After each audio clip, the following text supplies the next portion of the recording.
Welcome back to Fika with Jonas. I'm Cody Bach here with Jonas Sönesen.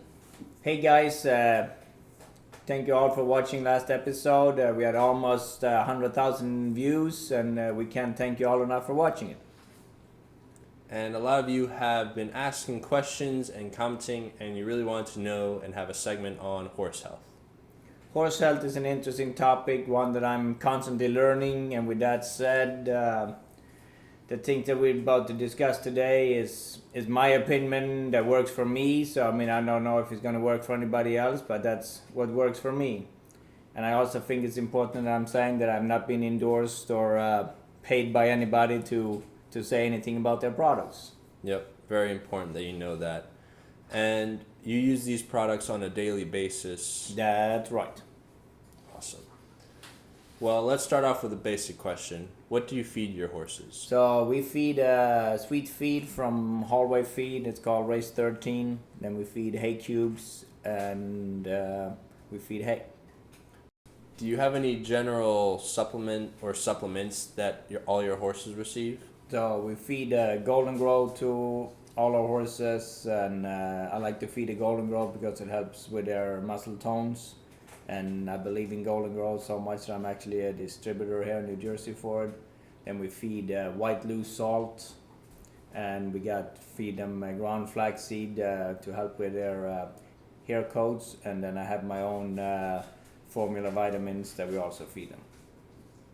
Now you feed loose salt, but I also saw salt blocks in the stalls. So we got Himalayan salt blocks in the stalls for them, and then we feed the white loose salt just to make sure that we get the salt into them that they need for the hot summer days here. A few people had questions on electrolytes. Do you use them? So we use electrolyte paste after we train fast miles and after they qualify and race. And what other supplements do you like to use? So we use the tie free for horses that has a tendency to tie up, and I think that's working good the way we've been using that. And we use a lot of the alpha omega products like liver flush and lung flush. Now, do you check your horse's temperature? We check the temperature every morning on everybody, and then we write it down on a temp card just to be able to keep track of it, so we can go back and look and see if there's any rises in temperature or anything like that. And on that temperature card, I saw a heart and with a number behind it. What is that? So that's we check the heart rate on them after we train and after they race. So we keep an eye on that too to see if they're fit, or see sometimes you can see if they're starting to get sick or anything because their heart rate start getting elevated when they've been training.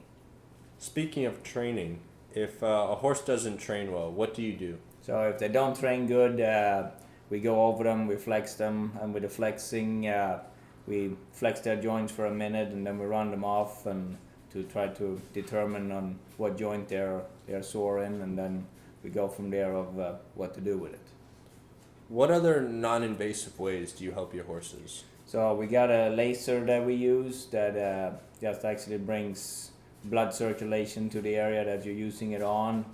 We have a nebulizer that we use silver water in, and then we have a massage belt that we put on them to kind of just help relax their muscles and keep them in good shape. I noticed that a lot of your horses don't have crust in their heels. So we stay on their heels pretty good, and we use Castile soap to wash the heels out, and then after they've been on the track, we wash them out with Castile soap, and then use a towel to keep them nice and dry so they don't stay wet, and kind of try to keep them dry that way. I know worms can be an issue, and a viewer wants to know if you ever worm them with diatomaceous earth. No, that's something that I never used. I use wormer. We worm once a month, and we're just on a rotating schedule on different wormers.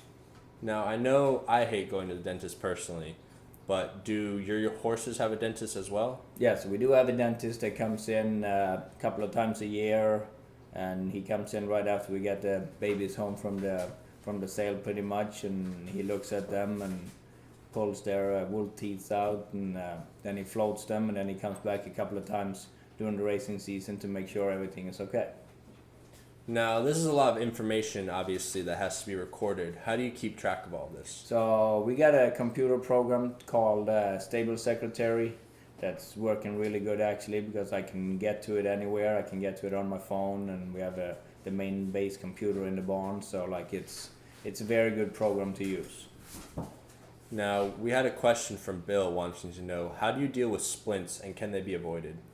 I don't think splints can be avoided, but I'm not that worried about splints. I mean, if you get a splint, you just have to cool them out, and then I like to freeze fire them, and then it's pretty much just go on with your regular business. We got multiple questions from people in regards to bringing a horse back off an injury. I know that All That Sparkles just recently underwent surgery and returned last week. How do you bring a horse back off an injury? So with her, she had a chip in her coffin joint that we had to take out.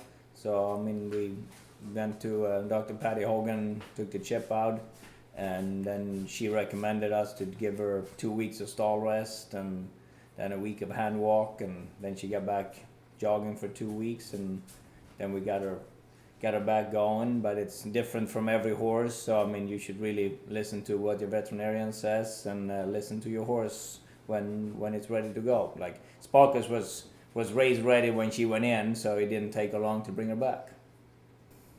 Well, we look forward to seeing her on the track as well as all of your other horses. I know you're starting to roll out some of your babies and they're looking great. Yeah, it's that time of the year now, and right around the corner is the Hambletonian. That it is. Great time of year indeed.